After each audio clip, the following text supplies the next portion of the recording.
17வது நாள். போரின் 17வது நாளில் மிகவும் எதிர்பார்க்கப்பட்ட அர்ஜுனன் கர்ணனின் இடையேயான போட்டி நடைபெற்றது. கர்ணன் அர்ஜுனனின் வில்லின் நாணை பலமுறை அறுத்தார். ஆனால் அவர் ஒவ்வொரு நிகழ்விலும் அர்ஜுனன் வில் நாணை கண் சிமிட்டுவதில் மிக குறுகிய நேரத்தில் திரும்ப கட்டுவதை கண்டறிந்தார். இதற்காக கர்ணன் அர்ஜுனனை பாராட்டினார். போரானது தொடக்கத்தில் சமமான நிலையில் இருந்தது. கர்ணனின் சக்கரம் தரையில் சேற்றில் மூழ்கிய போது பூமாதேவியின் சாபம் செயல்பட தொடங்கியதன் விளைவு அவர் தடுமாற்றம் அடைந்தார். அவரது குரு பரசுராமன் முன்னறிந்து கூறியது போலவே அவரது தெய்வீக ஆயுதங்களான மந்திரங்களை அவரால் நினைவுபடுத்தி கூற முடியாமல் கண்டறியவும் முடியவில்லை. அவர் தேரில் இருந்து இறங்கி சக்கரத்தை அகற்றினார். அவர் அர்ஜுனனிடம் போர் விதிமுறைகளின்படி தான் சரி செய்துவிட்டு வரும் வரையில் காத்திருக்க கோரினார். கிருஷ்ணர் அர்ஜுனனிடம் அபிமன்யுவை கொல்லும் போது அதையே அவன் மீறிய பின்னர் இந்த நேரத்தில் விதிமுறைகளை பற்றி குறிப்பிட கர்ணனுக்கு எந்த உரிமையும் இல்லை என்று கூறினார். கர்ணன் உதவியின்றி உள்ள போதை கொல்லும்படி பிராமணரின் சாபம் நடைமுறைக்கு வந்தது. அர்ஜுனரை கிருஷ்ணர் நிர்பந்தித்தார். கிருஷ்ணன் அர்ஜுனனிடம் போரின் இந்த சிக்கலான தருவாயில் கர்ணனை கொல்லாவிட்டால் வேறு எப்போதும் அவரை கொல்லவும் முடியாது மற்றும் பாண்டவர்கள் போரில் வெல்லவும் முடியாது என்று கூறினார். எனவே அர்ஜுனன் ஊழ்வினையின்படி தெய்வீக அம்பை பயன்படுத்தி கர்ணனை காயப்படுத்தினார். அர்ஜுனன் அர்ஜுனிகா ஆயுதத்தை கர்ணனை கொல்ல பயன்படுத்தினார். போர் கவசத்தின் இழப்பு. கடவுளர்களின் தேவர்கள் அரசனும் அர்ச்சுனன் தந்தையுமான இந்திரன் கர்ணன் வெல்ல முடியாதவன் என்பதையும் அவன் தங்க போர் கவசம் மற்றும் காதணிகளும் பிறந்தவனாதலால் அவை அவனுடன் இருக்கும் வரை அவனுக்கு போரில் இறப்பு என்பது கிடையாது என்பதை உணர்ந்திருந்தார். பாண்டவர்களின் நாடு கடத்தலின் போது போர் நிகழும் சூழலில் இருந்த சமயம் இந்திரன் கர்ணனை பலவீனமாக கவசத்தையும் குண்டலங்களையும் பெற திட்டமிட்டான். அவன் கர்ணனை ஏழை பிராமணராக மதிய வேலை வணங்குதலின் போது அணுக முடிவு செய்தான். சூரிய பகவான் இந்திரனின் நோக்கத்தை கூறி எச்சரித்து அவரது கவசம் மற்றும் குண்டலங்களை அவரிடம் கொடுக்க வேண்டாம் என்று அறிவுரை கூறினார். கர்ணன் சூரியனுக்கு நன்றி சொல்லி அவர் தனது வார்த்தையால் கட்டுண்டுள்ளதை விவரித்தார். மேலும் அவர் தன்னை சந்திக்க வந்தவர்களை வெறும் கையுடன் தான் செத்தாலும் அனுப்ப முடியாது என்றும் கூறினார்.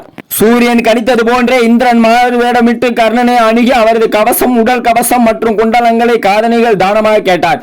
கர்ணன் அவற்றை தர தயாராக இருந்தார். தனது உடலில் இருந்து போர் கவசத்தை வெட்டியும் காதணிகளை கலற்றி கொண்டும் இருந்தார். இந்திரன் கர்ணனின் செய்கையால் அவரது பெருந்தன்மையால் வெக்கி பரஸ்பரம் காக்க கர்ணனிற்கு இந்திரனின் மிகவும் சக்தி வாய்ந்த ஆயுதமான வாசவி சக்தியை பயன்படுத்தி கொள்ளும் வரத்தை அளித்தார். ஆனால் அதை ஒருமுறை மட்டுமே பயன்படுத்தலாம் என்றும் கூறினார்.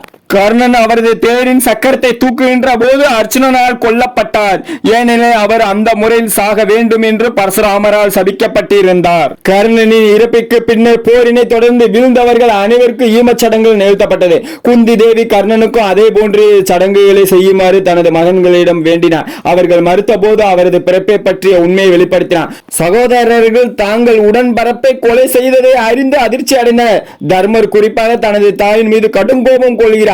மேலும் எந்த பெண்ணாலும் இந்த இடத்தில் ரகசியம் கொள்ள இயலாது என்று தூற்றுகின்றார். கிருஷ்ணர் காந்தாரியிடம் சென்று கர்ணன் இறந்ததை கூறுகின்றார். கர்ணன் குந்தியின் மூத்த மகன். அவர் யார் என்று அவருக்கு தெரிந்தும் அவர் துரியோதனனுக்காக தொடர்ந்து போரிட்டார் என்றும் கூறினார். காந்தாரி கிருஷ்ணரிடம் உங்களுக்கு என்ன நடக்க போகிறது என்பது தெரிந்தும் உங்களால் போரை தடுக்க முடியவில்லையே என்று கூறினார். காந்தாரி கிருஷ்ணரை நோக்கி எனது குடும்பம் மொத்தமும் அழிந்தது போன்று உங்கள் குடும்பமும் அதே போன்று அழியும் என்று சபித்தாள். 18 நாட்கள் கழித்து குருச்சேத்திரத்தில் மகாபாரத போர் நிறைவடைந்தது. கிருஷ்ணர் அர்ஜுனனை தனது தேரிலிருந்து இறங்கி வருமாறு கூறினார். அர்ஜுனன் தேரிலிருந்து இறங்கிய போது கிருஷ்ணர் அர்ஜுனனை தேரிலிருந்து சிறிது தூரம் அழைத்து சென்றார். பின்னர் அவர் அனுமனுக்கு தேரிலிருந்து வெளியேறும்படி குறிப்பு தருகிறார். அந்த நேரத்தில் அனுமன் தேரில் இருந்து குதித்தார். அர்ஜுனனின் குதிரைகள் உயிருடன் எரிந்தன. மேலும் அவரது தேர் வெடித்து சிதறியது. இதை பார்த்தபோது அர்ஜுனன் அதிர்ச்சி அடைந்தார். கிருஷ்ணர் அர்ஜுனனிடம் பீஷ்மர், துரோணர், கர்ணன் மற்றும் அஸ்வத்தாமன் ஆகியோரின் இறப்பை ஏற்படுத்தும் அஸ்திரங்கள் அவரின் குதிரைகளுக்கும் தேருக்கும் அழிவை ஏற்படுத்திவிட்டது. அனுமனின் தெய்வீக சக்தி அந்த ஆயுதங்களின் விளைவுகளை காலம் தாழ்த்தியதன் வாயிலாக தேர் சரியான நிலையில் பராமரிக்கப்பட்டு வந்தது என்று கூறினார். கர்ணப்பிரயாகை. இமயமலையின் கர்ணன் தவமியற்றிய இடம் கர்ணப்பிரயாகை. ருத்ர பிரயாகையிலிருந்து 32 கிலோமீட்டர் தொலைவில் பத்ரி ஆசிரமம் செல்லும் வழியில் உள்ளது. அலகானந்தா நதியும் பிண்டாரி கங்கை நதியும் சங்கமிக்கும் இடமே கர்ணப்பிரயாகை. இங்கு நீராடும் படித்துறையில் தான் கர்ணன் தனது தந்தை சூரிய பகவானை நோக்கி வழிபட்டார். இன்னைக்கு மகாபாரத காப்பியத்துல முக்கியமான இடத்துல இருக்கும் கர்ணன் பத்தி நம்ம முழுமையா தெரிஞ்சுக்கிட்டோம். இது போல மகாபாரதத்துல உள்ள ஒவ்வொருத்தரை பத்தியும் நீங்க முழுமையா தெரிஞ்சுக்கொள்ளணும்னா DTGS ஜீவேந்திரா ஐபத்தா யூடியூப் சேனலை சப்ஸ்கிரைபர் பண்ணிக்கோங்க. அது மட்டும் இல்லாம இதுல வர்ற வீடியோக்களை அனைத்தையும் நீங்க உள்நோக்கத்தோட நல்லா பார்த்து நல்லா உங்க வாழ்க்கைக்கு பயன்படுத்துற அளவுக்கு உங்களை வளர்த்துக்கங்க. நிறைய விஷயங்கள் ஆன்மீகத்தை பத்தி தான் நம்ம சொல்லிட்டு இருக்கோம். ஆன்மீகத்திலையும் வந்து பாத்தீங்கன்னா நம்ம ஒவ்வொருத்தரையும் ஏன் நம்ம சொல்றோம்னா நம்ம வாழ்க்கைக்கு இப்ப நம்ம உயிரோட இருக்கிற இந்த வாழ்க்கைக்கு முக்கியமா முன்னோர்கள் என்னெல்லாம் செஞ்சுட்டு போயிருக்காங்க அப்படிங்கிறத பத்தியும், அது மட்டும் இல்லாம அவங்க எவ்வளவு சிரமத்தை ஏற்படுத்தினாங்க, எவ்வளவு கஷ்டத்தை துன்பத்தை தாங்கினாங்க, அது மட்டும் இல்லாம அவங்க எந்த எல்லை அளவுக்கு போனாங்க இப்படிங்கிற எல்லா விஷயங்களையும் இது மாதிரி ஒவ்வொருத்தரையும் படிக்கும் போதுதான் நமக்கு தெரிய வருது. இதே கஷ்டங்கள், இதே துன்பங்கள், இதே துயரங்கள் நம்ம எதிர்கொண்டிருப்போமா அப்படிங்கிறதெல்லாம் நினைச்சு பார்க்க முடியாது.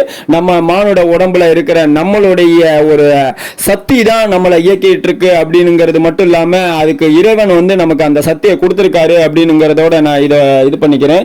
தேங்க்யூ ஃபார் வாட்சிங். DTGS ஜீவேந்திரா ஐபத்தா யூடியூப் சேனல் பிடிச்சிருந்தா லைக் பண்ணுங்க, ஷேர் பண்ணுங்க, கமெண்ட் பண்ணுங்க. தேங்க்ஸ் ஃபார் வாட்சிங்.